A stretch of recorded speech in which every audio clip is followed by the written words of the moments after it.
All right, welcome back. Today we're diving into an idea that is, well, it's huge.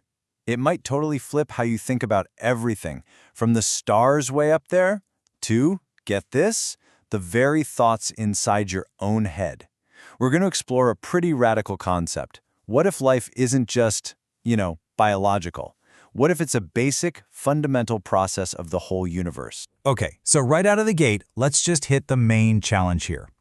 Think about it. When we go looking for life out there, what do we look for? We look for stuff like us, right?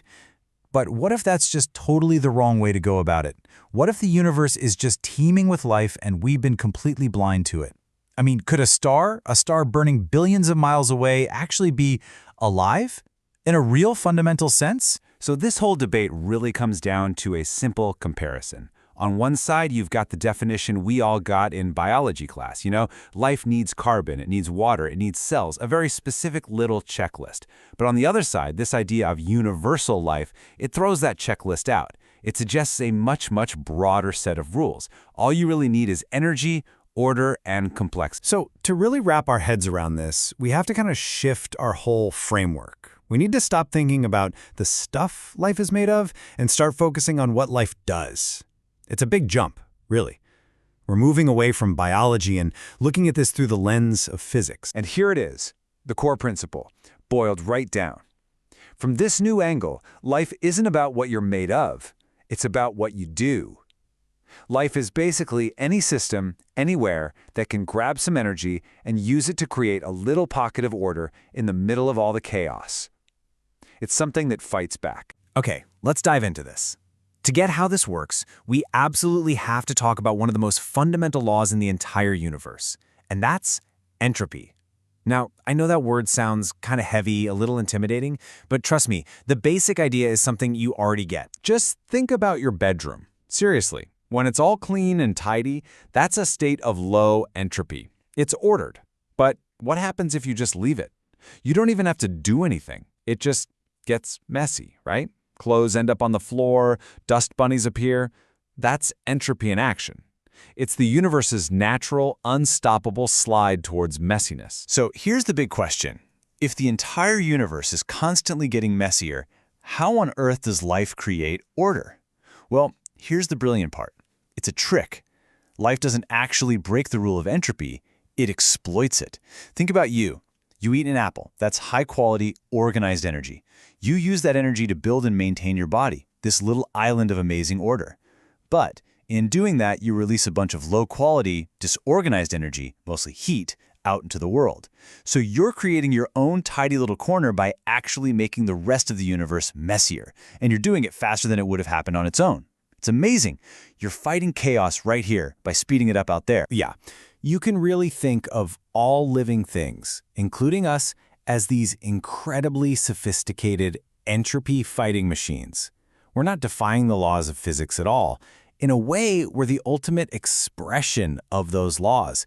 We've found the most clever, most complex way possible to increase the universe's total messiness, all while building these amazing temporary pockets of order for ourselves. All right, so once you start looking at the world through this entropy lens, you start to see these lifelike patterns everywhere in some really, really unexpected places. And honestly, this is where the whole thing starts to get kind of wild. Let's take a star, for example.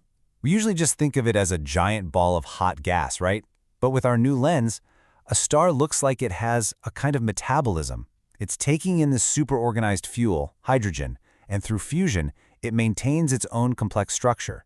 Its magnetic fields, all its different layers, and while it does that, it just pumps out massive, massive amounts of disordered energy, heat, and light. When you think about it like that, it fits the definition perfectly. Okay, now let's bring it all the way back, right inside your own head. Your brain? It's doing pretty much the exact same thing. It's burning energy to maintain these things called electrochemical gradients. You can think of them like tiny little batteries, and it uses that power to build informational order. Every single thought you have, every sight, every sound, that's your brain desperately working to make sense of a chaotic world. It's trying to minimize surprise and build a stable, orderly map of reality. And get this, just to keep that incredible little entropy-fighting machine running, your brain, it's only about 2% of your body weight, but it uses a whopping 20% of all the energy your body consumes. 20%. That's just how much work it takes to maintain that little bubble of order inside your skull against the constant, relentless pull of chaos. And this way of thinking just blows the doors open on where we might find life. I mean, you've got scientists looking into thermosynthesis. That's life that could be powered just by differences in heat down at deep-sea vents. There's a theory that the very first life molecules, RNA, didn't evolve for any grand purpose. They just got good at getting rid of the sun's energy as heat. And then you zoom all the way out, and the cosmic web, the way galaxies are structured, it looks eerily like a giant brain. The pattern could be absolutely everywhere. So what's the takeaway here? What does all this mean? If these lifelike processes are popping up at every single scale, from a single molecule to a galaxy cluster, well, that forces us to ask some pretty big, profound questions about the universe and what our place in it really is. Now, to be clear, this is still very much cutting-edge science, and there's a really interesting debate right at the heart of it. Does life evolve to be the fastest engine for creating chaos, to maximize entropy? Or does it evolve to be the most efficient engine, to minimize entropy and create order with the least possible waste? There's evidence for both sides, and the real answer is probably, well, it depends. So why should you care about any of this? Well, because the simple shift in what life means has massive implications.